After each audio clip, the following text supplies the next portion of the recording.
अस्सलामुअलैकुम दोस्तों, एक क्लास रूम में एक प्रोफेसर अपने स्टूडेंट से सवाल करते हैं कि कौन बताएगा बुराई क्या है। एक शागिर्द खड़ा होता है और जवाब देता है, सर मैं बताता हूँ, मगर पहले मुझे कुछ पूछना है। प्रोफेसर साहब इजाज़त देते हैं तो शागिर्द सवाल करता है कि ठंड क्या है, क्या ठंड का कोई वजूद है। प्रोफेसर साहब का जवाब होता है यस। तो शागिर्द जवाब देता है नो सर, ठंड जैसी कोई चीज़ नहीं होती, बल्कि ये हरारत गर्मी की अदम दस्तयाबी है जिसको ठंड कहा जाता है।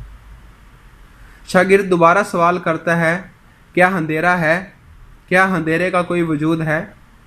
तो प्रोफेसर साहब कहते हैं हाँ। तो शागिर्द जवाब देते हैं नो सर, अंधेरा खुद कुछ नहीं होता, बल्कि ये रोशनी की अदम दस्तयाबी है, रोशनी की गैर मौजूदगी है जिसे हम अंधेरा कहते हैं। दोस्तों, फिज़िक्स के मुताबिक हम हरारत और रोशनी का मुताला तो कर सकते हैं, मगर ठंड या अंधेरे का मुताला हम नहीं कर सकते। लिहाजा बुराई खुद कुछ नहीं है, बुराई का कोई वजूद नहीं है, बल्कि दरअसल ये अल्लाह ताला पर ईमान की कमी, अल्लाह ताला की मोहब्बत और अल्लाह ताला पर पुख्ता यकीन की कमी या फिर गैर मौजूदगी है जिसे हम बुराई कहते हैं। दोस्तों, क्या आप उस शागिर्द का नाम जानते हैं?